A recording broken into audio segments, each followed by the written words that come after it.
La porte claqua dans un bruit sourd, un écho sec qui semblait encore plus définitif dans le silence oppressant qui suivit. Dehors, Pierre Marchand avait disparu, ses hommes de main le suivant comme des chiens battus. Mais l'image de son visage, blanc et décomposé, alors que le petit Lucas l'avait mouché, resta gravée dans l'air froid de l'auberge. J'avais les jambes qui flageolaient, une main sur la bouche pour étouffer le cri qui me montait à la gorge. Il y avait Lucas debout devant moi, encore secoué, son petit corps tremblant sous mon étreinte. Et puis, il y avait Louis, Salvatore, dans le coin sombre où il se tenait toujours, immobile, observant, son regard.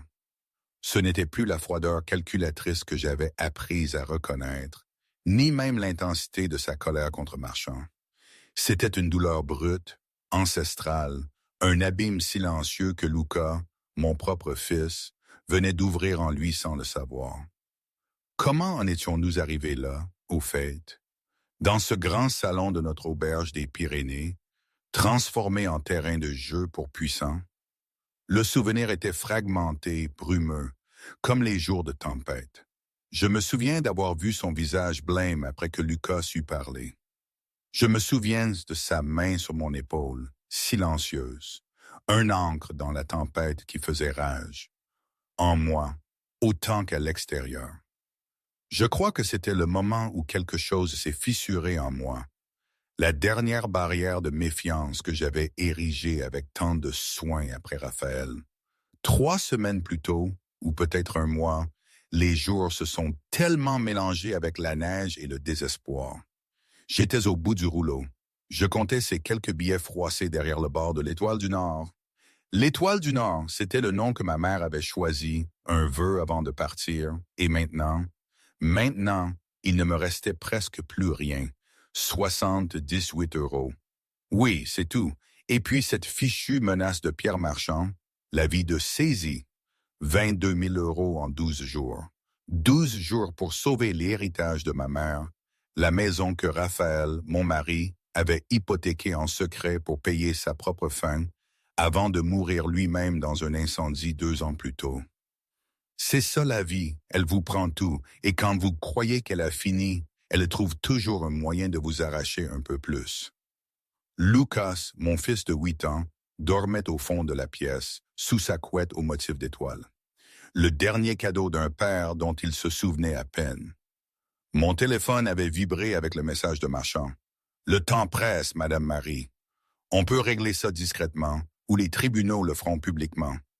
Votre réputation compte encore, n'est-ce pas? » Ma mâchoire s'était serrée. Jamais ce vautour n'aurait ce que ma famille avait construit. Jamais.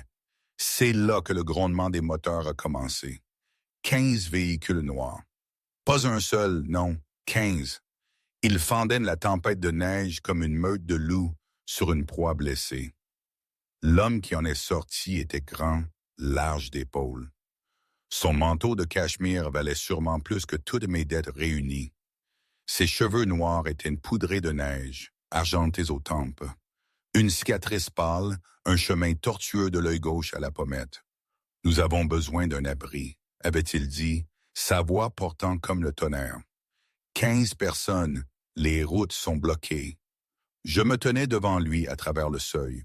78 €, un enfant qui dormait derrière moi, et 15 étrangers qui demandaient à entrer. Je ne savais pas que cet homme s'appelait Salvatore, un nom qui faisait pâlir les puissants.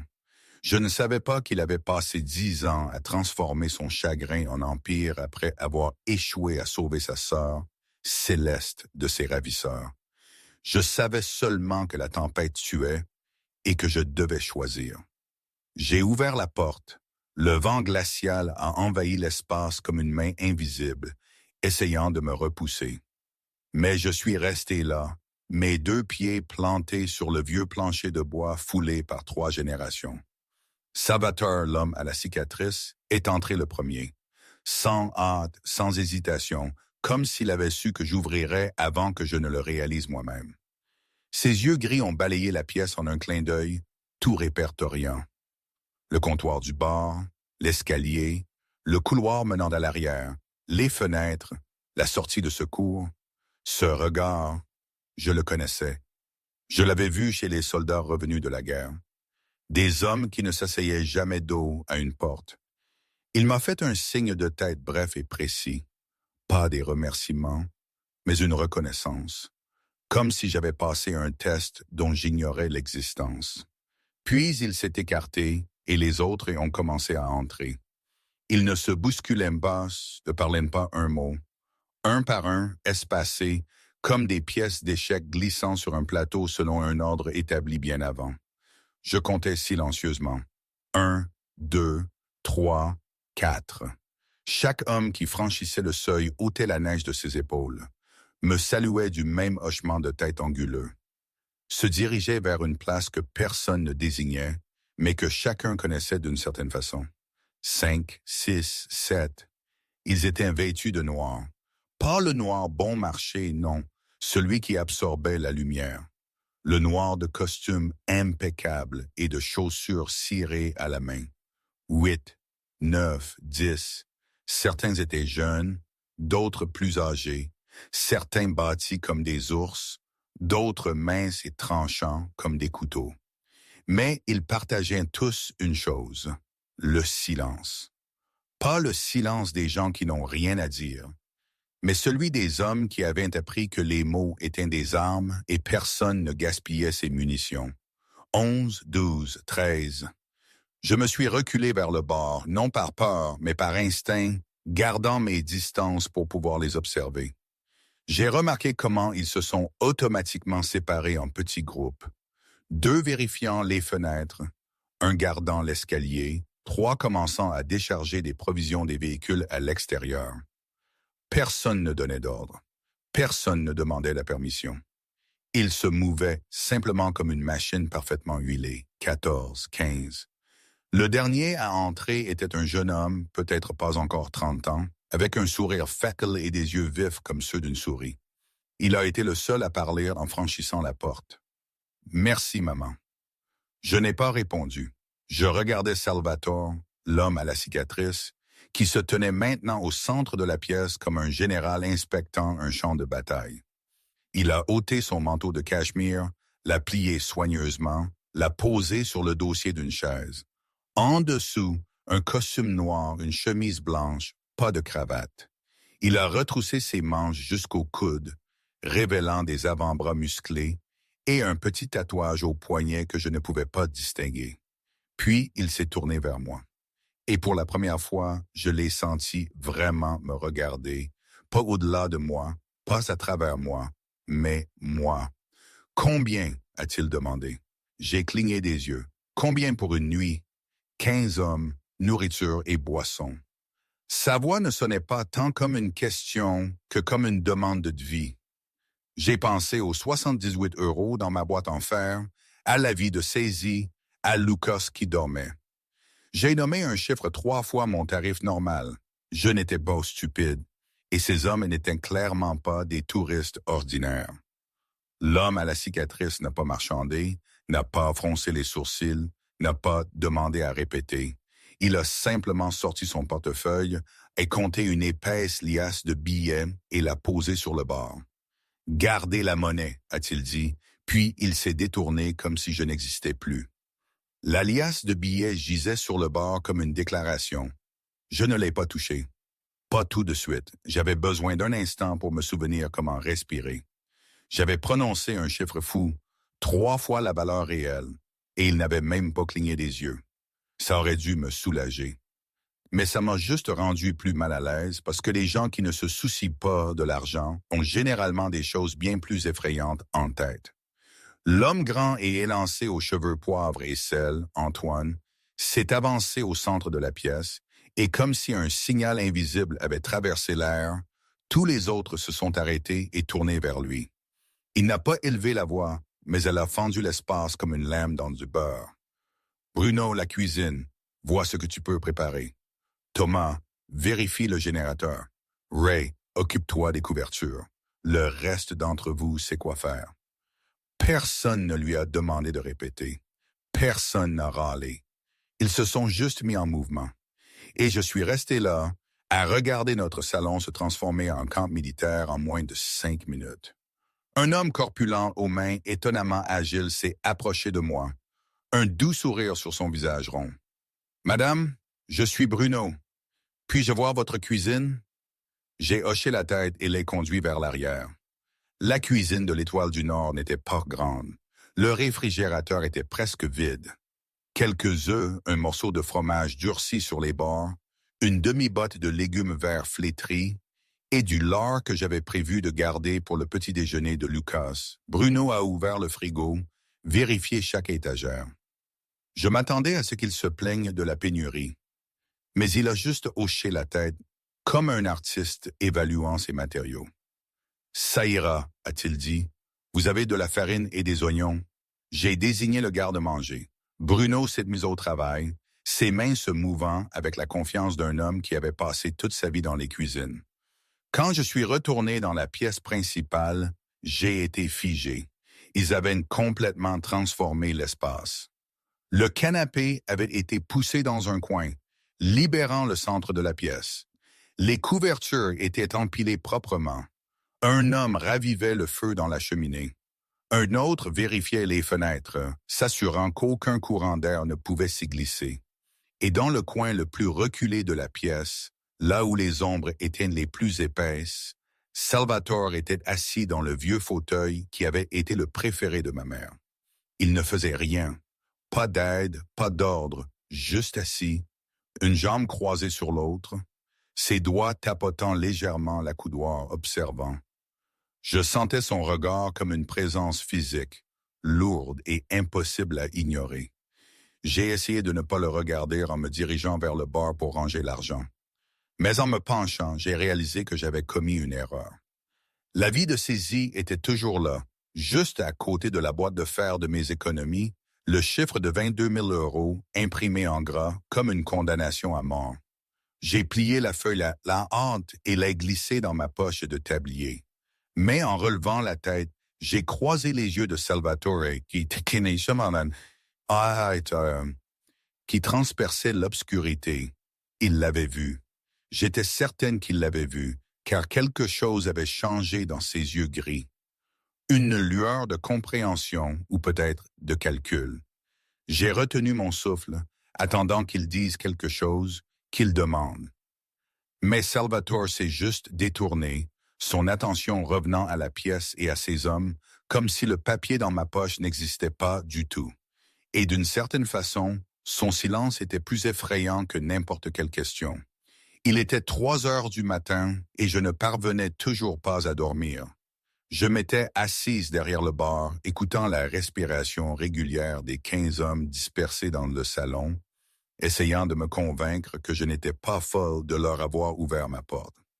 Bruno avait cuisiné une soupe avec mes maigres provisions, et elle était délicieuse. Mieux que tout ce que j'avais jamais préparé dans cette cuisine. Ils avaient mangé en silence, tout nettoyé à fond, puis s'étaient dispersés pour trouver des endroits où dormir sans que personne n'ait besoin de leur dire où aller.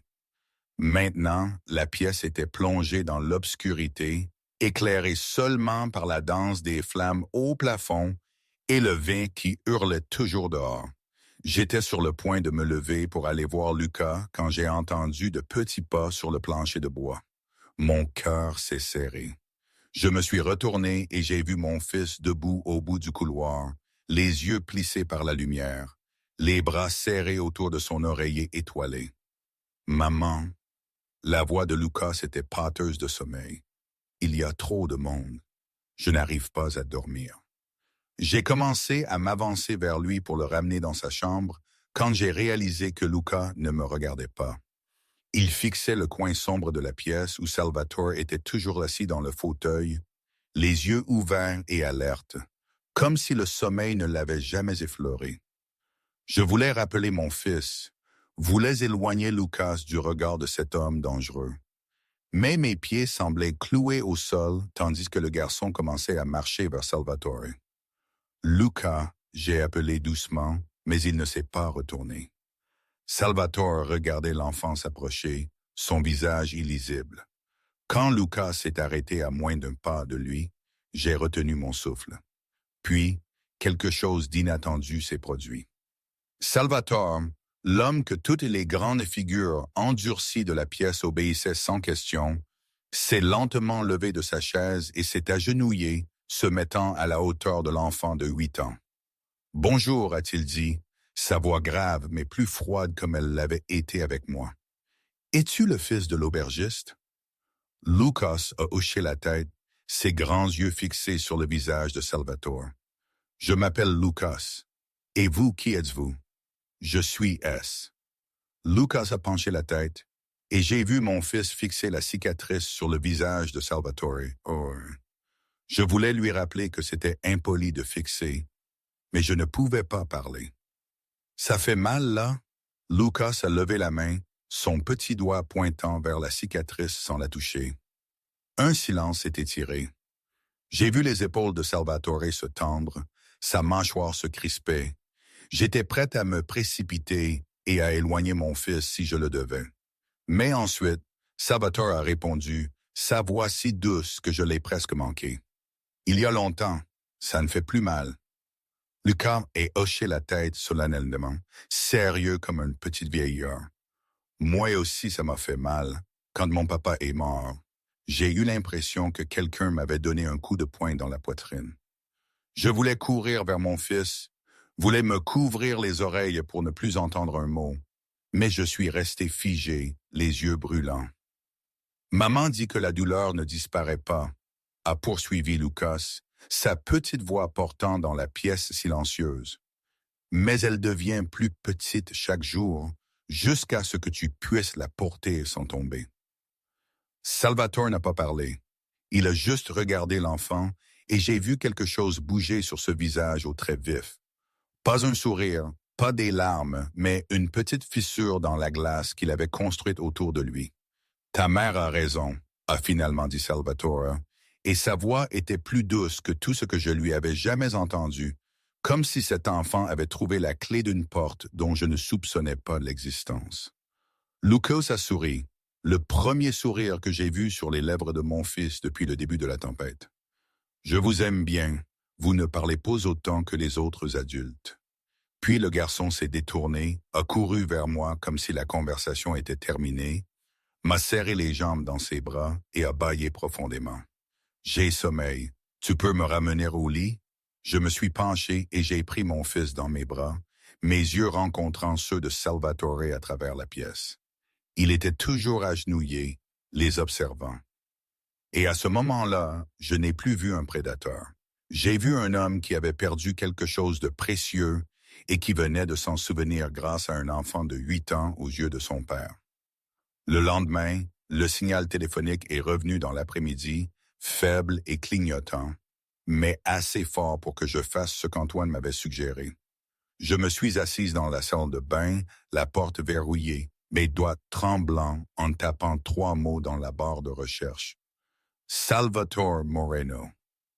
Ce qui est apparu m'a donné la nausée. La famille Moreno, crime organisé, la côte est, des articles sur des affaires non résolues, des morts mystérieuses, des rivaux commerciaux disparus sans laisser de traces. Et au milieu de tout ça, une photographie granuleuse de l'homme assis dans mon salon, l'homme qui m'avait écouté pleurer la nuit précédente, l'homme qui s'était agenouillé pour parler à mon fils comme si Luca était la chose la plus importante au monde. J'ai éteint le téléphone, agrippant le bord de l'évier des 2 mains, fixant mon reflet dans le miroir et voyant le visage d'une femme qui avait ouvert sa maison à un chef de la mafia. J'ai trouvé Salvatore où il se trouvait toujours, dans le coin sombre du salon, dans le vieux fauteuil, ses yeux gris observant tout. Je me suis dirigé vers lui sans me permettre d'hésiter, sans me permettre d'avoir peur. Même si mon cœur battait à toute rompre, je lui ai dit que j'avais besoin de lui parler seul, ma voix plus dure que prévu. Salvatore m'a étudié longuement, puis s'est levé et m'a suivi sur la véranda arrière. La neige tombait encore, mais doucement maintenant, comme de paresseuses plumes blanches dérivant du ciel. Je me suis tourné vers lui et je n'ai pas tourné autour du pot. « Vous êtes la mafia », ai-je dit, sans que ce soit une question. Salvatore n'a pas scié et a dit qu'il n'utilisait moi ce mot. J'ai répondu que je me fichais du mot qu'ils utilisaient. Ma voix tremblait, mais mes pieds étaient ancrés. Vous tuez des gens, vous dirigez un empire criminel, et vous êtes dans ma maison où mon fils dort. Le silence s'est étiré entre nous. Le vent fouettait mon visage de neige, froid comme de minuscules lames. Puis Salvatore a parlé, sa voix plate comme un lac gelé, disant qu'il ne niait pas ce qu'il était, qu'il avait fait des choses que je ne voudrais pas savoir, des choses qui l'empêchaient de se regarder dans le miroir sans voir un monstre en face. J'ai retenu mon souffle et j'ai attendu. Salvatore a continué, ses yeux gris rivés sur les miens, disant qu'il avait des règles, qu'il ne faisait pas de mal aux femmes, ne faisait pas de mal aux enfants, quelles que soient les circonstances ou la raison, que c'était une ligne qu'il ne franchissait jamais. Il a fait un pas de plus, et j'ai dû combattre l'instinct de reculer. Il a dit qu'il tenait parole, que quand il disait qu'il ferait quelque chose, il le faisait, et quand il disait qu'il ne le ferait pas, il ne le faisait pas, que c'était ainsi qu'il survivait dans son monde, en donnant un sens à ses mots. Il a terminé en disant qu'il remboursait les dettes, sa voix s'abaissant. Vous m'avez ouvert votre porte dans une tempête, alors que vous auriez pu nous laisser geler dehors. Vous nous avez nourris et donné un endroit pour dormir sans demander qui nous étions. Et dans mon monde, ce genre de dette est plus sacré que le sang. J'ai dégluti, la gorge sèche et amère, et j'ai demandé pourquoi je devrais lui faire confiance. Salvatore a répondu que je ne devrais pas, qu'il était un étranger venu dans la nuit, que je ne savais rien de lui au-delà de ce que Google m'avait montré, que je n'avais aucune raison de lui faire confiance. Il s'est détourné, regardant la neige tomber, et a dit ceci. Quand la tempête sera complètement finie, moi et mes hommes partirons. Vous ne me reverrez jamais si vous ne le voulez pas. Et que vous me croyiez ou non, tant que je serai là, pas un cheveu de votre tête ou de celle de votre fils ne sera touché. Il s'est tourné vers moi et à ce moment-là, j'ai vu quelque chose dans ses yeux gris froids.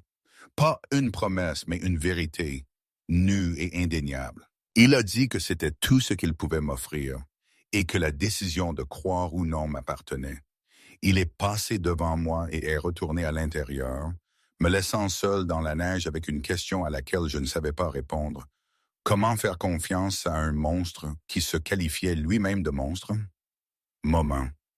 Ici, je dois m'arrêter un instant. C'était complètement absurde cette situation. Vraiment. Un homme qui, selon Google, était un criminel notoire, se tenait là, dans mon jardin, sous la neige, et me disait qu'il avait des règles. Des règles. Je veux dire, qui fait ça? Dans mon village, on aurait dit qu'il était fou allié, ou alors qu'il se moquait de moi. Mais il n'y avait rien de moqueur dans ses yeux.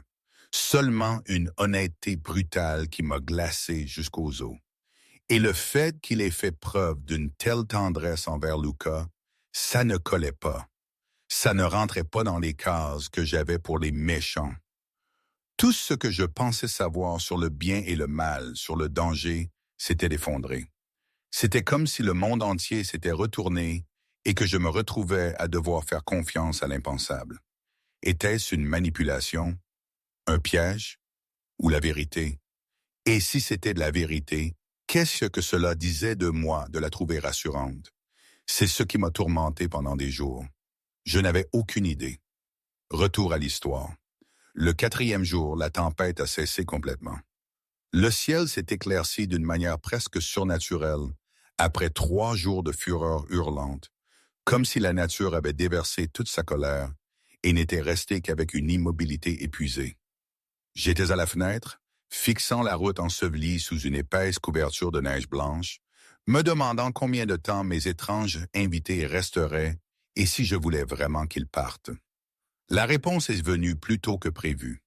Sous la forme de 3 pick-up noirs qui ont dévalé l'allée vers l'auberge, les pneus crissant sur la neige, les moteurs rugissant comme des animaux sauvages.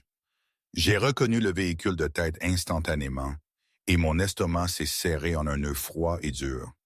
Pierre Marchand. Avant que je ne puisse réagir, la porte d'entrée a été poussée. Pierre est entré sans frapper, sans attendre d'être invité, comme s'il possédait l'endroit plus tôt que moi. 6 hommes corpulents l'ont suivi, larges d'épaules et impassibles, le genre qu'on embauche pour menacer par leur simple présence. Pierre portait un manteau de laine coûteux, ses cheveux argentés soigneusement peignés, un sourire sournois se répandant sur son visage, comme s'il rendait visite à un vieil ami plutôt que de venir prendre la maison de quelqu'un. Il m'a appelé par mon nom, sa voix si douce que c'en était écœurant, disant qu'il avait entendu que la tempête était finie et qu'il pensait passer voir si j'avais besoin d'aide, me rappelant que notre date limite était réduite à 9 jours et qu'il voulait faire une dernière offre avant que les choses ne se compliquent. J'ai ouvert la bouche pour répondre, mais Pierre s'est figé. Le sourire sur son visage s'est figé comme un lac en janvier. Ses yeux ont balayé la pièce et j'ai vu la couleur fuir son visage lorsqu'il a réalisé qu'il n'était pas entré dans une maison vide. 15 hommes étaient dispersés dans le salon, certains assis, certains debout. Tous s'étaient déjà tournés vers la porte au moment où Pierre était entré. Ils ne bougeaient pas et ne parlaient pas, mais quelque chose dans l'air avait changé comme si la température était tombée de 10 degrés d'un coup. Et dans le coin sombre de la pièce, Salvatore s'est lentement levé. Il ne s'est pas pressé et n'a pas gaspillé un seul mouvement. Il s'est simplement levé, est entré dans la lumière et a laissé sa présence parler pour lui. Pierre est devenu pâle. Pas métaphoriquement, mais vraiment pâle, comme si tout le sang avait fui sa peau. Il a prononcé le nom de Salvatore, sa voix tombant en un râle rauque. Salvatore n'a pas répondu tout de suite. Il a marché jusqu'au centre de la pièce, se plaçant entre Pierre et moi, aussi naturellement que si c'était sa place, puis a incliné la tête dans un petit signe, presque poli. Il s'est adressé à Marchand par son nom, remarquant qu'il avait entendu dire que Marchand faisait des affaires dans les Pyrénées et causait des problèmes à un de ses amis. Le mot « ami » a fait cligner des yeux Pierre. Il m'a regardé, puis Salvatore, puis de nouveau moi, comme s'il ne pouvait pas comprendre comment une femme qu'il considérait comme une proie facile pouvait être liée à l'un des noms les plus craints de la côte Est. Pierre a essayé de stabiliser sa voix et a dit que ce n'était que des affaires, que je lui devais de l'argent et que c'était une affaire légale qui n'avait rien à voir avec Salvatore. Salvatore a répondu que j'étais la propriétaire qui lui avait donné refuge pendant la tempête et que dans sa culture, cela avait de l'importance. Puis il a demandé à Marchand si l'hospitalité signifiait quelque chose dans sa culture ou s'il ne croyait qu'à chasser les veuves de leur maison. Pierre a dégluti, sa gorge travaillant comme s'il forçait une pierre à passer. Il a dit qu'il me restait 9 jours et que si je ne pouvais pas payer, les tribunaux décideraient que c'était la loi. Salvatore a répété le mot « loi » et a souri, un sourire plus froid que la tempête qui venait de passer, disant qu'il était très bon avec la loi et encore meilleur avec ce qui existait au-delà. Il a incliné la tête, ses yeux gris transperçant Pierre comme des lames jumelles, et lui a dit qu'il ferait mieux de partir avant que Salvatore ne décide que sa présence était une insulte qui exigeait un remboursement. Pierre avait l'air de vouloir dire quelque chose. Je l'ai vu dans le tremblement de ses lèvres et le serrement et le relâchement de ses mains. Mais finalement, il s'est juste retourné et s'est précipité vers la porte.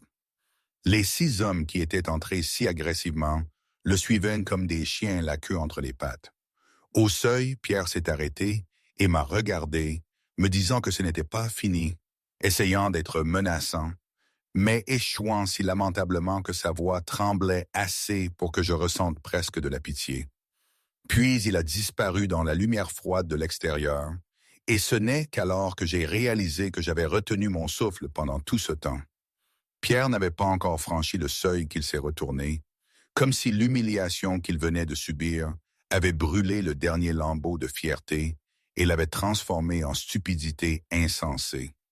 Il m'a regardé droit dans les yeux, ignorant Salvatore comme si l'homme n'existait pas, et sa voix a coupé la pièce, tranchante comme une lame. Il m'a dit de bien réfléchir, que dans 9 jours, Lucas et moi serions à la rue, que personne en ville ne me louerait avec mon historique de crédit, et il m'a demandé si je voulais que mon fils grandisse dans une voiture, Si je voulais qu'il sache que sa mère était de la femme qui avait perdu leur maison parce qu'elle ne savait pas gérer l'argent. J'ai eu l'impression d'avoir été giflé, non pas à cause de la menace. J'en avais entendu beaucoup comme ça au cours des 2 dernières années, mais parce qu'il avait osé mentionner Luca, osé utiliser mon fils comme une arme. J'ai ouvert la bouche pour répondre quand une voix l'a interrompu, petite, mais si ferme que toute la pièce s'est figée. Luca a dit que Pierre n'avait pas le droit de parler comme ça à sa mère. Je me suis retourné et mon cœur a failli s'arrêter.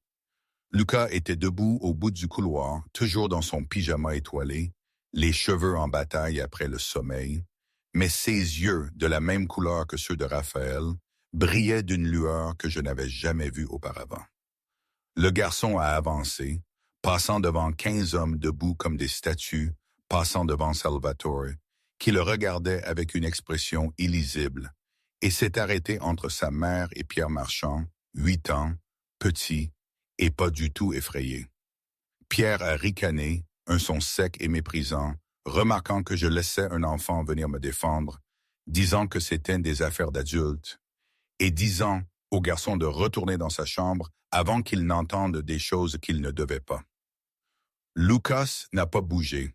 Il a levé les yeux vers Pierre, le menton relevé parce que l'homme était 3 fois plus grand que lui, mais il n'y avait aucune trace de peur dans ses yeux. Il a dit que son père lui avait appris que les personnes fortes protégeaient les plus faibles qu'elles, pas les gens qui les intimidaient. Pierre a cligné des yeux, ne s'attendant manifestement pas à ce qu'un enfant réponde, et a marmonné que le père de Luca aurait dû lui apprendre à tenir sa langue. Lucas a répondu que son père n'était plus là, sa voix ferme et inébranlable, mais qu'il se souvenait de ce que son père lui avait appris. Il a dit que son père lui avait dit que l'argent ne rendait pas les gens forts. L'argent n'était que de l'argent, que les personnes fortes étaient celles qui se relevaient quand elles tombaient, qui n'abandonnaient pas quand les choses étaient difficiles, qui protégeaient leur famille quoi qu'il arrive. Le garçon a penché la tête, regardant Pierre avec un rappel de sérieux qui faisait mal à voir, et a dit que Pierre avait beaucoup d'argent mais était plus faible que sa mère. Qu'elle avait perdu son père, perdu sa grand-mère, perdu de l'argent, mais qu'elle n'avait toujours pas abandonné. Alors que Pierre ne savait qu'intimider les gens parce qu'il avait de l'argent. Et ce n'était pas de la force, c'était de la lâcheté. Un silence a suivi, si profond que j'entendais mon propre cœur battre. Pierre est resté là, la bouche ouverte, sans un son visage devenant rouge, puis se vidant de son sang comme un homme frappé au ventre par un adversaire qu'il n'avait jamais considéré comme une menace. Je voulais courir vers mon fils, voulais éloigner Lucas du regard de ce vautour, mais une main sur mon épaule m'a retenu. Salvatore. Il n'a pas parlé, m'a juste gardé immobile, ses yeux gris fixés sur Lucas avec une expression que je ne pouvais pas lire. Pierre a regardé autour de la pièce les 15 hommes qui le regardaient avec un mépris non dissimulé. Salvatore debout derrière moi comme un avertissement silencieux, et l'enfant de 8 ans qui venait de le rendre muet devant tout le monde. Il a grogné que je devrais apprendre à mon enfant à parler poliment, mais sa voix avait perdu toute autorité. J'ai répondu que mon fils disait la vérité. Et cette fois, ma voix n'a pas tremblé, et j'ai dit à Pierre qu'il devait partir. Immédiatement. Pierre semblait vouloir en dire plus. Je l'ai vu à la manière dont sa mâchoire se serrait et ses yeux brillaient. Mais ensuite, il s'est juste retourné et est sorti, ses hommes de main le suivant comme des chiens réprimandés.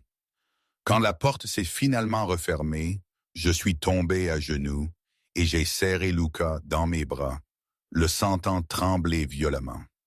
Car aussi courageux qu'il ait été, il n'était encore qu'un enfant de 8 ans qui avait fait face à un homme adulte. Je lui ai murmuré qu'il avait si bien fait et que j'étais fier de lui, mes yeux brûlants. Et par-dessus l'épaule de Lucas, j'ai vu Salvatore les regarder, ses yeux gris contenant quelque chose que je n'avais jamais vu auparavant. Pas de la froideur, pas du calcul, mais de la douleur. Profonde et ancienne, comme si le garçon venait de rouvrir une blessure que Salvatore avait cru guérie il y a longtemps. Cette nuit-là, après que Lucas se soit profondément endormi et que l'auberge soit tombée dans le silence, à l'exception du doux vent frôlant le toit, j'ai trouvé Salvatore debout seul sur la véranda arrière, regardant dans l'obscurité sans lune.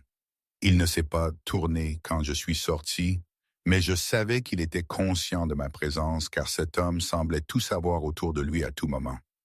Je suis resté à ses côtés en silence pendant un long moment, tous deux face à l'obscurité, jusqu'à ce que Salvatore parle enfin, sa voix basse et lointaine, comme si elle venait de quelque part au plus profond de lui. Il a dit que le garçon lui rappelait sa sœur. Je n'ai pas répondu et j'ai simplement attendu parce que je comprenais que c'était la première fois qu'il ouvrait cette porte volontairement et je ne voulais rien faire qui puisse le faire la refermer.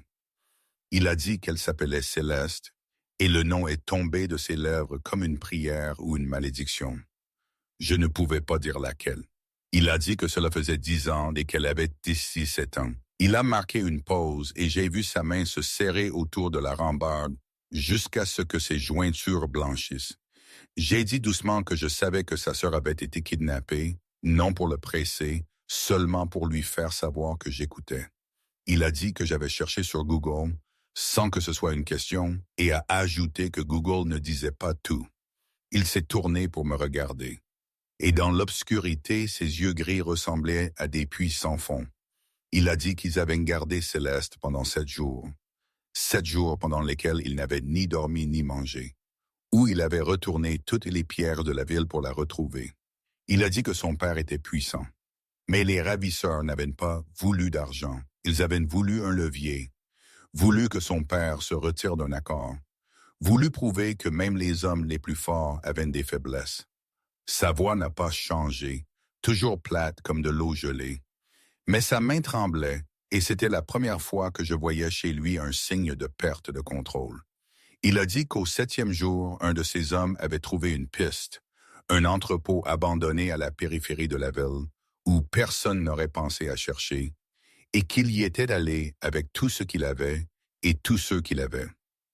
Il a pris une lente inspiration, comme s'il se préparait à un coup, et a dit qu'il l'avait trouvé dans un coin de l'entrepôt, sur le froid plancher en béton. Le silence s'est étiré, et j'ai senti des larmes monter sans savoir quand elles avaient commencé. Il a dit que c'était 3 heures trop tard, sa voix tombant en un murmure.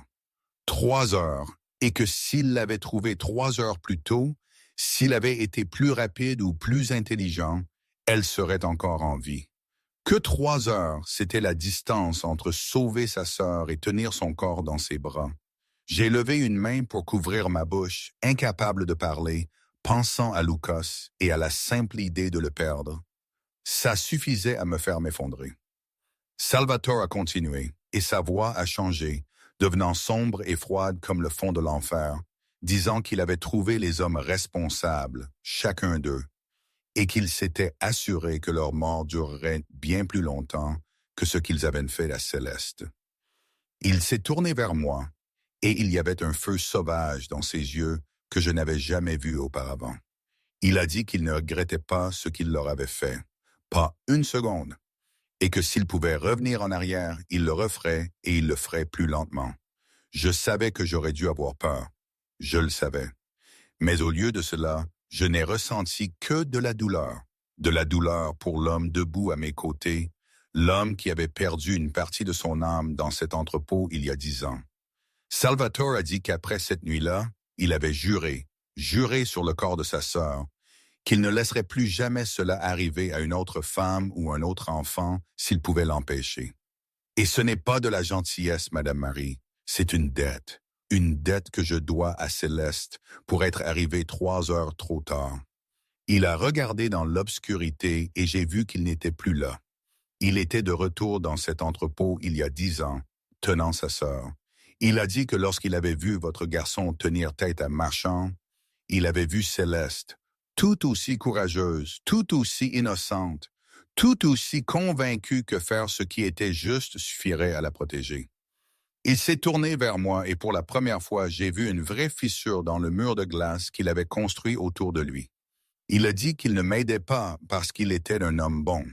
Il m'aidait parce que chaque fois qu'il protégeait une mère ou un enfant, Il remboursait une petite partie d'une dette qu'il ne pourrait jamais rembourser. Et peut-être, juste peut-être, quand je mourrai, Céleste me pardonnera d'être arrivé 3 heures trop tard. Je n'ai pas parlé. Je suis resté là, dans l'obscurité, à côté d'un homme qui avait tué des dizaines de personnes et était toujours hanté par une jeune fille de 17 ans qu'il n'avait pas pu sauver. Et d'une certaine façon, cela m'a fait lui faire confiance plus que n'importe quelle promesse n'aurait jamais pu le faire. An original paragraph of my own. Parfois, la nuit, quand l'insomnie me tenait éveillé, je revoyais ces moments. Je me souvenais de l'odeur du pain, si forte qu'elle semblait imprégner les murs de l'auberge, et puis de celle, plus lointaine, du lilas qui poussait près de la vieille ferme de mes grands-parents, là où j'avais appris à ne pas me fier aux apparences. Ma grand-mère disait toujours que les plus belles fleurs cachaient souvent les racines les plus amères. C'était un peu comme cette situation avec Salvatore.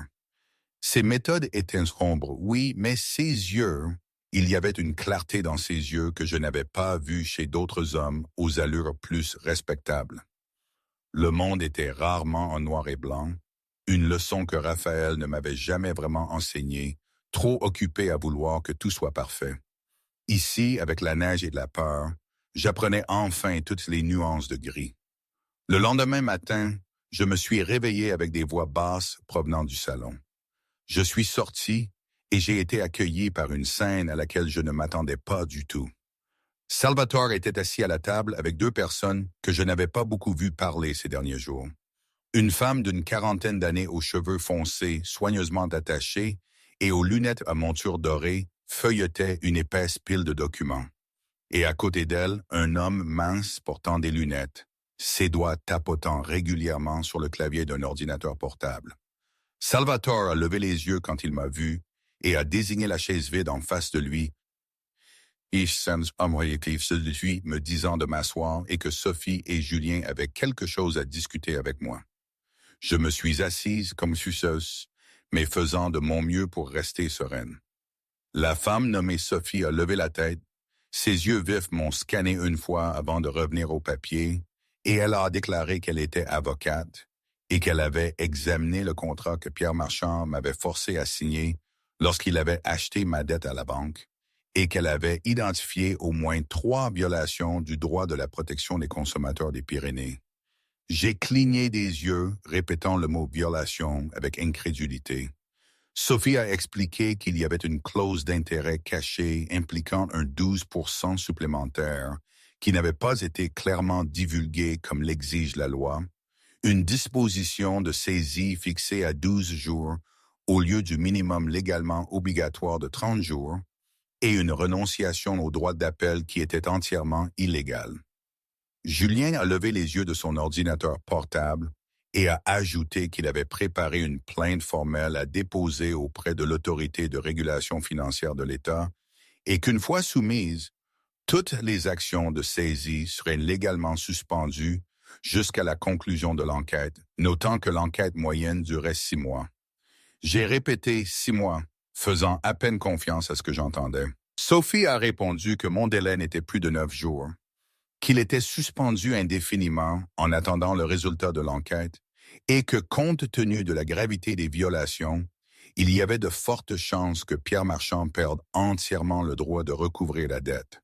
J'ai regardé les papiers, puis Sophie, puis Julien et finalement Salvatore, qui était assis tranquillement à observer avec son expression illisible habituelle. J'ai demandé pourquoi il faisait cela pour moi alors que je n'avais rien à offrir en retour, ma voix rauque d'émotion. Salvatore a répondu calmement que j'avais déjà payé, que j'avais ouvert ma porte pendant la tempête, les avais nourris alors que mon réfrigérateur était presque vide, et que je n'avais pas demandé qui ils étaient, ni d'où ils venaient, et que dans son monde, une telle dette ne pouvait rester impayée. J'ai senti mes yeux brûler en réalisant à quel point j'étais habitué à me battre seul, à refuser de l'aide par peur de devoir quelque chose, de devenir dépendante, d'être trahi à nouveau. Et cette fois, je n'ai pas trouvé la force de refuser. J'ai dit merci. Et ces mots avaient plus de poids que tout ce que j'avais prononcé ces 2 dernières années. Salvatore n'a pas répondu, a juste hoché la tête. Mais j'ai surpris un changement fugace dans ses yeux gris. Pas un sourire, mais quelque chose de proche de la satisfaction. Et à ce moment-là, j'ai réalisé que j'avais commencé à lui faire confiance, même si je n'étais toujours pas sûr que lui faire confiance soit la chose la plus sage à faire. La tempête était vraiment finie. Plus de neige qui tombe, plus de vent hurlant, seulement un ciel nocturne clair rempli de millions d'étoiles scintillantes. Comme si la nature elle-même s'excusait de nous avoir tous retenus ici pendant 4 jours. J'étais à la fenêtre, regardant 15 SUV noirs démarrer, les moteurs grondant dans la nuit froide, et j'ai senti quelque chose se serrer dans ma poitrine que je ne voulais pas nommer. Luca dormait. Il avait serré Thomas dans ses bras en disant au revoir, et Salvatore lui avait ébouriffé les cheveux en lui disant qu'il était un brave garçon. Lucas avait pleuré une fois revenu dans sa chambre, même s'il avait essayé de me le cacher. Maintenant, l'auberge semblait étrangement vide, même si nous n'avions toujours été que tous les deux avant, comme si ces 4 derniers jours avaient changé la définition même de la solitude entre ces murs. Des pas derrière moi m'ont fait me retourner. Salvatore se tenait là, de nouveau dans son manteau de cachemire noir, les cheveux soigneusement coiffés, arborant à nouveau l'expression froide et distante qu'il avait la première nuit où il avait frappé à ma porte. Mais je savais maintenant ce qui se cachait derrière ce mur. J'avais vu la douleur et la tendresse qui l'enterraient, et cette connaissance rendait tout 100 fois plus difficile. Il a dit qu'il devait partir, sa voix plate, comme si rien ne s'était passé ces 4 derniers jours, expliquant que les affaires à Toulouse ne pouvaient plus être retardées. J'ai hoché la tête, la gorge serrée, et j'ai dit que je comprenais. Le silence s'est étiré entre nous, lourd de tout ce qui n'était pas dit. Salvatore a jeté un dernier regard autour du salon, comme s'il s'efforçait d'en mémoriser chaque détail. Puis son regard est revenu vers moi. Il a dit que Sophie continuerait de gérer l'affaire à distance, que Julien avait laissé ses coordonnées si j'avais besoin de quoi que ce soit, et qu'Antoine s'assurerait que Pierre Marchand n'oserait plus jamais montrer son visage ici. J'ai dit qu'il avait pensé à tout, incertaine si mon ton sonnait comme de la gratitude ou de l'amertume. Salvatore a répondu que c'était son travail. Il s'est tourné vers la porte et je me suis retrouvé à parler avant de pouvoir m'arrêter, demandant si je le reverrais un jour. La question est restée suspendue dans l'air comme une confession que je n'avais pas voulu faire. Salvatore s'est arrêté, le dos tourné, ses épaules rigides sous le manteau coûteux. Un instant a passé, puis un autre, puis un troisième. J'ai pensé qu'il ne se retournerait pas, qu'il sortirait et disparaîtrait dans l'obscurité comme il était arrivé. Mais il s'est retourné et est revenu vers moi. Et avant que je ne puisse réagir, Salvatore était assez proche pour que je sente le bois de santal et le léger tabac sur lui. Il n'a pas parlé.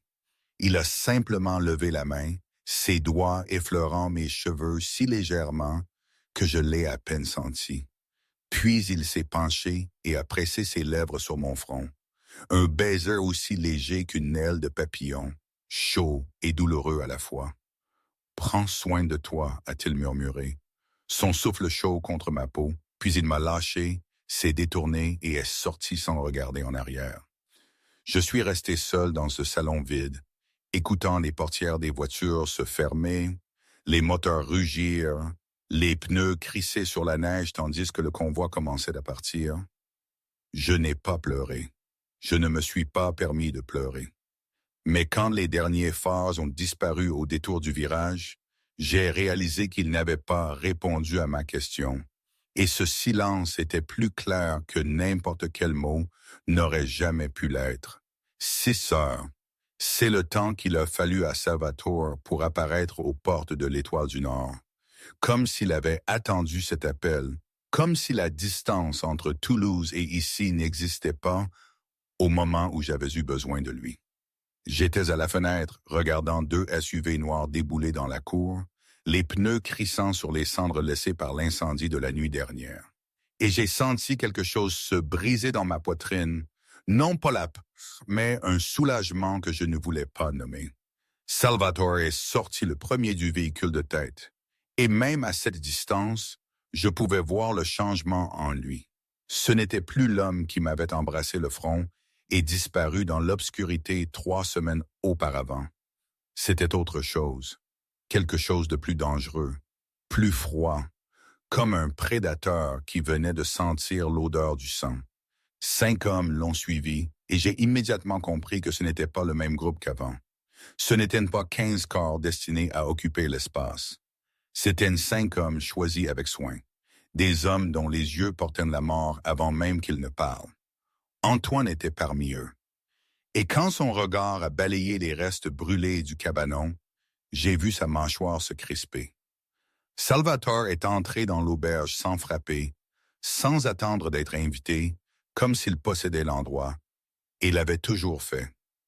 Il s'est tenu au centre du salon, ses yeux gris observant tout, la fenêtre brisée recouverte d'une bâche, la marque de brûlure sur le mur où les étincelles avaient atteint, et dans le coin, Luca recroquevillé sur le canapé, les yeux rouges et gonflés, serrant l'oreiller de moustache où le chat avait l'habitude de dormir. Le regard de Salvatore s'est attardé sur le garçon pendant un battement de cœur, et j'ai vu quelque chose de dangereux traverser ses yeux gris avant qu'il ne se tourne vers moi. « Dis-moi tout », a-t-il dit. 2 mots, pas de salutation, pas d'inquiétude, rien de superflu. Je lui ai tout raconté. L'odeur de fumée qui m'avait réveillé à 2 heures du matin, le cabanon en feu, le bruit de la vitre brisée, le sac en toile de jute contenant le corps de moustache, la menace écrite sur la note que je portais toujours dans ma poche comme une preuve. Je lui ai raconté les pleurs de Lucas, comment le garçon avait refusé de manger le lendemain, comment il continuait de demander pourquoi quelqu'un ferait du mal à Moustache alors que Moustache n'avait jamais fait de mal à personne. Salvatore est resté debout et a écouté sans interrompre, sans questionner, sans aucun changement dans son expression. Mais j'ai vu sa main se serrer lentement dans un point. J'ai vu sa mâchoire se crisper comme s'il broyait quelque chose en poussière entre ses dents. Quand j'ai fini, le silence est tombé sur la pièce comme une lourde couverture. Salvatore m'a regardé longuement, puis son regard est revenu vers Lucas, toujours petit et replié sur lui-même sur le canapé. Il a demandé la note. Je la lui ai tendue. Salvatore l'a lue en quelques secondes, l'a pliée et l'a glissée dans la poche intérieure de son manteau. Quand il a relevé la tête, ses yeux gris étaient devenus quelque chose que je n'avais jamais vu auparavant. Non pas froid, mais glaciaux, le genre de glace qui brûle la chair. Pierre Marchand souhaitera être mort, a-t-il dit, sa voix plate comme de l'eau immobile avec une tempête enfermée en dessous. Je voulais parler, voulais demander ce qu'il prévoyait de faire, voulais le supplier de ne rien faire qui le détruirait par la même occasion.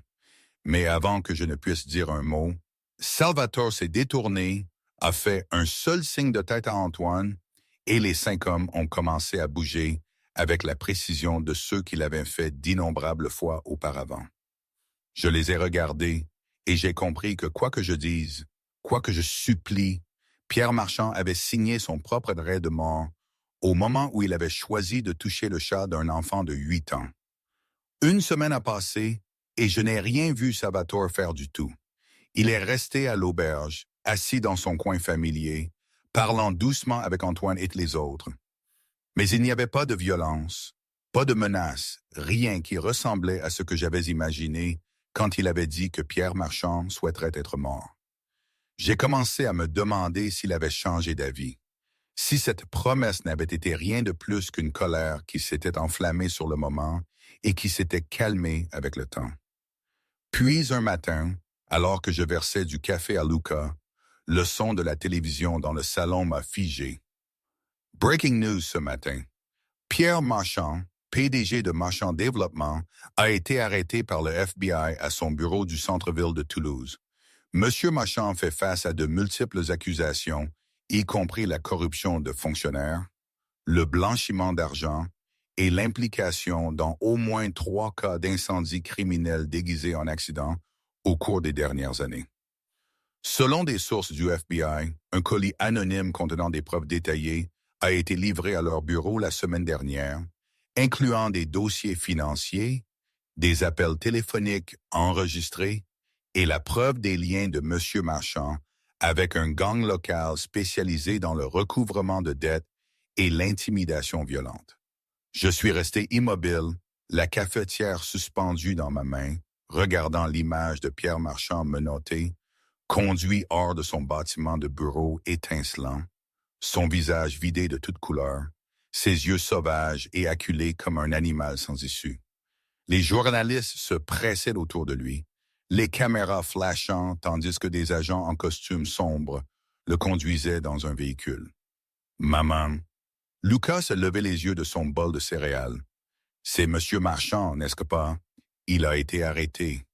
J'ai hoché la tête, croyant à peine mes propres yeux. Oui, mon chéri, il a été arrêté. Bien, a dit Lucas, sa voix étrangement calme. Il l'a mérité. Je ne savais pas quoi dire, alors je suis resté là en silence tandis que la diffusion continuait, détaillant les crimes de Marchand, les familles qu'il avait dépouillées de leur maison par des tactiques sales, les incendies que la police locale avait ignorés en raison de ses liens avec le shérif. J'ai trouvé Salvatore sur la véranda arrière, une tasse de café fumante à la main, contemplant les montagnes enneigées. Il ne s'est pas tourné quand je suis sorti, mais je savais qu'il était conscient de ma présence. « C'est vous qui avez fait ça », ai-je dit. Ce n'était pas une question. « J'ai seulement fait en sorte que la vérité éclate », a répondu Salvatore, sirotant son café aussi calmement que s'il commentait la météo. Pierre Marchand a commis des crimes. Le FBI avait besoin de preuves. J'ai fourni les preuves. Le reste, c'était la loi. Où avez-vous trouvé tout ça? Tout le monde a des secrets, mademoiselle Marie. Marchand n'était pas une exception. Il était avide, négligent, et il croyait que l'argent pouvait acheter le silence. Il avait tort. Je me tenais à ses côtés, regardant dans la même direction, bien que je ne voyais pas vraiment les montagnes. Je voyais Pierre Marchand menotté, et je me demandais si je devais me sentir satisfaite ou effrayée, et si Marchand n'avait pas eu de secret, ai-je demandé, ma voix plus douce que prévu. S'il avait été honnête, juste un homme d'affaires essayant d'acheter ma terre légalement, qu'auriez-vous fait alors? Salvatore n'a pas répondu. Il est simplement resté là, regardant les montagnes, buvant son café, comme si je n'avais rien demandé du tout, et son silence était plus clair que n'importe quel mot n'aurait pu l'être. J'ai compris. Alors, si Pierre Marchand n'avait pas eu de secret à découvrir, Salvatore aurait trouvé un autre moyen, et cet autre moyen n'aurait pas impliqué le FBI ni la loi. J'aurais dû avoir peur, j'aurais dû être repoussé, j'aurais dû fuir aussi loin que possible de cet homme et de tout ce qu'il représentait. Mais quand j'ai regardé ses yeux gris, je n'ai vu que quelqu'un qui nous avait protégés, Luca et moi, quand personne d'autre ne l'avait fait. Et je ne savais pas ce que cela disait de moi. Mais j'ai décidé de ne pas y penser, du moins pas aujourd'hui. Pierre Marchand a été détenu sans caution, et avec les accusations qui pesaient contre lui, il ne verrait plus la lumière du soleil avant de nombreuses années, peut-être des décennies. La date limite a disparu. La dette a été effacée lorsque le tribunal a déclaré le contrat nul et non avenu, et l'Étoile du Nord m'appartenait de nouveau officiellement, libre de toute ombre. J'aurais dû être heureuse. J'aurais dû célébrer. Mais cette nuit-là, après que Lucas se fût endormi et que l'auberge soit tombée dans le silence, je suis allé trouver Salvatore avec une décision qui brûlait en moi depuis des jours. Il se tenait dans un salon, regardant par la fenêtre, et quand je suis entré, il s'est retourné comme s'il attendait ce moment. Il a dit que j'avais quelque chose à dire. Ce n'était pas une question. J'ai pris une profonde inspiration, stabilisant ma voix alors même que mon cœur se brisait petit à petit. Je lui ai dit qu'il m'avait sauvé, avait sauvé l'auberge, sauvé Lucas, sauvé tout, et que je lui devais plus que je ne pourrais jamais rembourser. Il m'a dit que je ne lui devais rien. Je lui ai demandé de me laisser finir et il l'a fait. J'ai dit que je savais qui il était, que j'avais vu ce qu'il faisait et compris pourquoi il le faisait et que je ne le jugeais pas, ne me sentais pas dégoûté par lui et n'avais pas peur de lui. J'ai marqué une pause, déglutissant la boule dans ma gorge.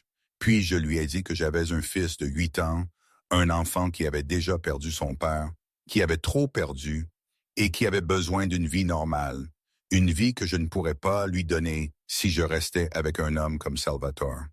Il n'a rien dit. Il m'a seulement regardé de ses yeux gris illisibles. Je lui ai dit que je ne pouvais pas aimer quelqu'un comme lui. Et chaque mot est tombé de ma bouche comme une lourde pierre. Non pas parce qu'il était mauvais, mais parce que je n'étais pas assez forte pour vivre dans son monde. Pas assez forte pour le regarder franchir la porte chaque jour et me demander s'il reviendrait. J'avais déjà perdu Raphaël de cette façon et je ne pouvais pas y survivre à nouveau. Le silence s'est étiré, lourd et douloureux. Puis Salvatore a hoché la tête lentement, comme s'il savait que cela allait arriver avant que je ne parle. Il a dit qu'il comprenait, sa voix plate, mais portant quelque chose de brisé en dessous que je pouvais entendre. Il a marché vers la porte et je suis resté figé, incapable de croire que cela se terminait si simplement. Au seuil, Salvatore s'est arrêté et m'a regardé une dernière fois. Il m'a dit que si jamais j'avais besoin de lui, il viendrait, que je le veuille ou non. Quel que soit le temps écoulé, il viendrait. Puis il est sorti et la porte s'est refermée derrière lui avec un doux clic final, comme un point à la fin d'une histoire qui n'avait jamais vraiment commencé. Je suis resté seul dans le salon, fixant la porte fermée et je n'ai pas pleuré. Je ne me suis pas permis de pleurer. Mais quand le son du moteur s'est élevé et s'est estompé, quand le silence est tombé sur l'auberge comme une couverture suffocante, mes épaules ont commencé à trembler. Ma poitrine s'est serrée et les larmes sont venues malgré tout. J'ai pleuré seul dans l'obscurité, pleurant l'homme que j'avais renvoyé, pleurant la bonne décision qui, je le savais, me hanterait pour le reste de ma vie. Est-ce que c'était la bonne décision au fait? Qu'auriez-vous fait à ma place? 2 mois ont passé comme un rêve estompé. L'étoile du Nord renaissait de ses cendres petit à petit. Le cabanon a été reconstruit, les fenêtres remplacées, et les touristes ont commencé à s'arrêter alors que la nouvelle de l'arrestation de Pierre Marchand se répandait. Beaucoup venaient par curiosité, voulant voir la femme qui avait tenu tête au célèbre requin de l'immobilier. Et elle restait pour la chaleur de l'auberge et le sourire d'un garçon de 8 ans qui aimait raconter des histoires sur un chat nommé Moustache qui s'était envolé dans ce ciel. J'étais plus occupé que jamais. Et je me suis dit que c'était pour ça que je n'avais pas le temps de penser à Salvatore. Mais chaque nuit, quand l'auberge tombait dans le silence et que je m'allongeais seul dans mon lit, je voyais toujours ses yeux gris dans l'obscurité. J'entendais toujours sa voix dire « Si tu as besoin de moi, je viendrai ». Je sentais toujours le baiser sur mon front comme une brûlure qui ne guérirait jamais. Un soir, alors que je faisais la vaisselle après le dîner, Luca est entré dans la cuisine, ses grands yeux fixés sur moi avec le sérieux d'un enfant qui réfléchissait à quelque chose d'important. Il m'a appelé maman et a grimpé sur le tabouret près du comptoir, posant son menton dans ses mains. Il a dit qu'il voulait me demander quelque chose. Je lui ai dit de demander. Il a demandé quand oncle S reviendrait. J'ai laissé tomber l'assiette que je tenais et elle a tinté dans l'évier, le son me faisant tressaillir. Je me suis tourné pour regarder mon fils, mon cœur battant si vite que je l'entendais dans mes oreilles. Lucas a continué sans attendre de réponse. Il a dit qu'il lui manquait.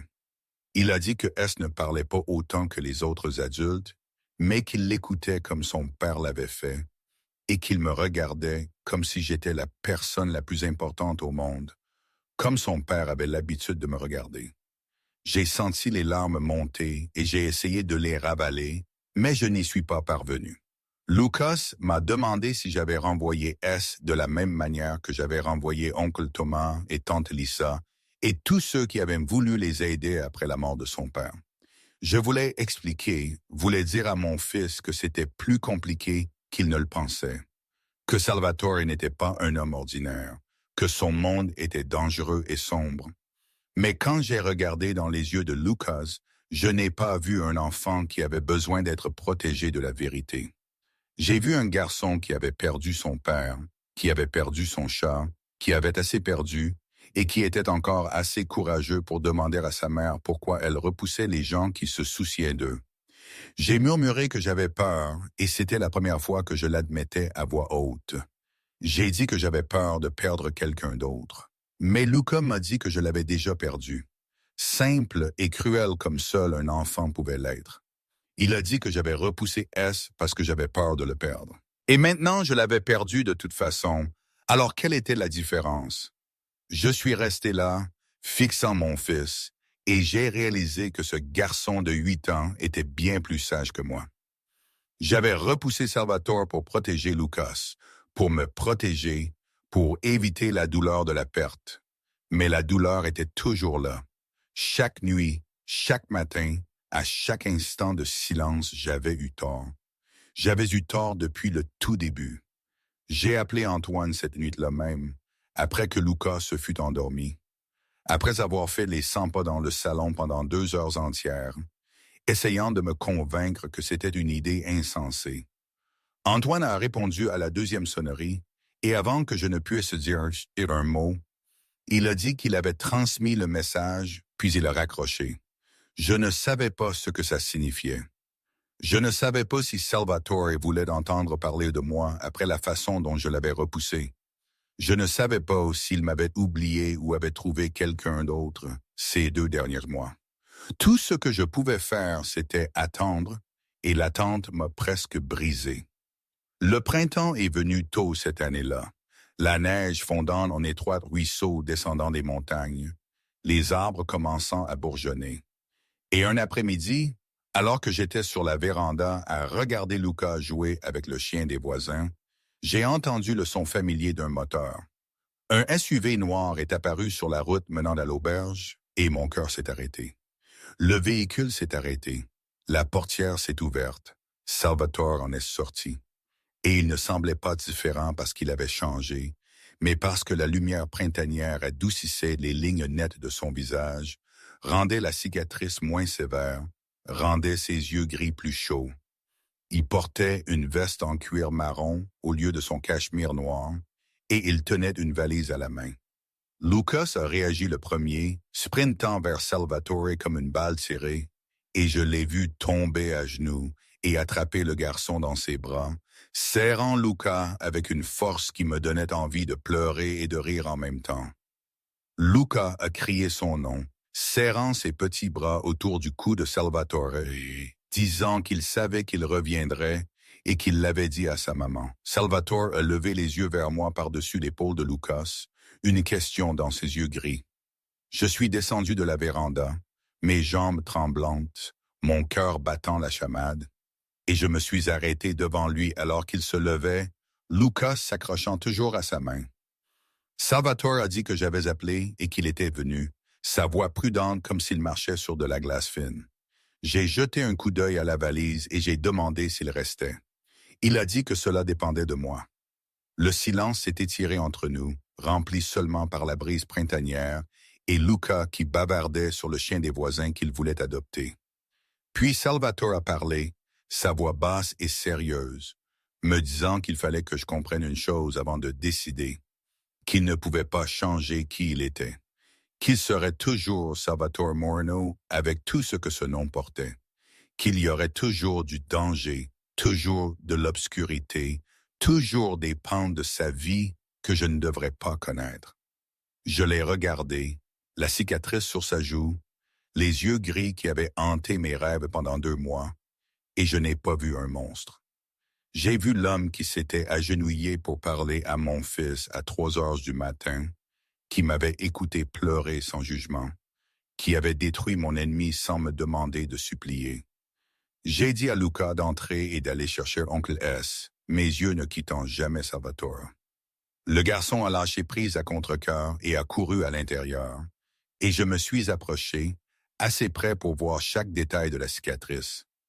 J'ai levé ma main lentement, lui donnant le temps de m'arrêter s'il le voulait, mais il n'a rien fait. Mes doigts ont touché la cicatrice, en traçant doucement la ligne de son œil à sa pommette, et je l'ai senti trembler sous mon toucher, une petite réaction incontrôlable. J'ai murmuré que je n'avais pas besoin qu'il change, que j'avais vu qui il était, tout de lui, et que je l'avais toujours rappelé que je n'avais pas besoin d'un homme parfait. J'avais juste besoin de lui ici.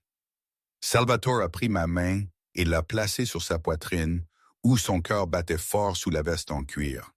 Il a dit qu'il serait là, et c'était une promesse, un serment, tout ce que j'avais besoin d'entendre tant que je le permettais.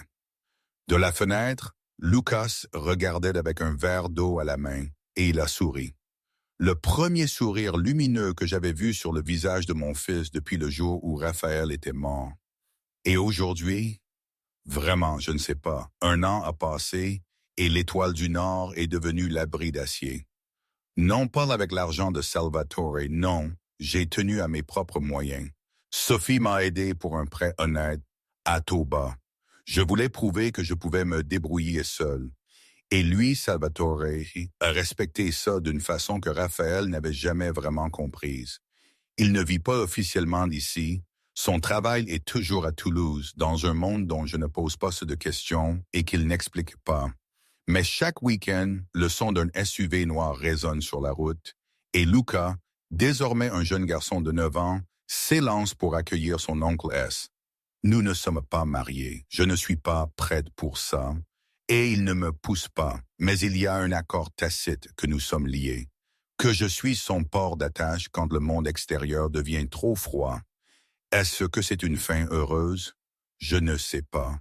Ce n'est pas parfait, jamais vraiment. Il y a toujours des ombres, des questions. Mais c'est une réalité que j'ai choisie. C'est la mienne. Et parfois, les anges gardiens se déguisent en ce qu'on appellerait des démons. C'est la vie, non? Rien n'est jamais simple, rien n'est parfait, mais c'est réel. Et ça, c'est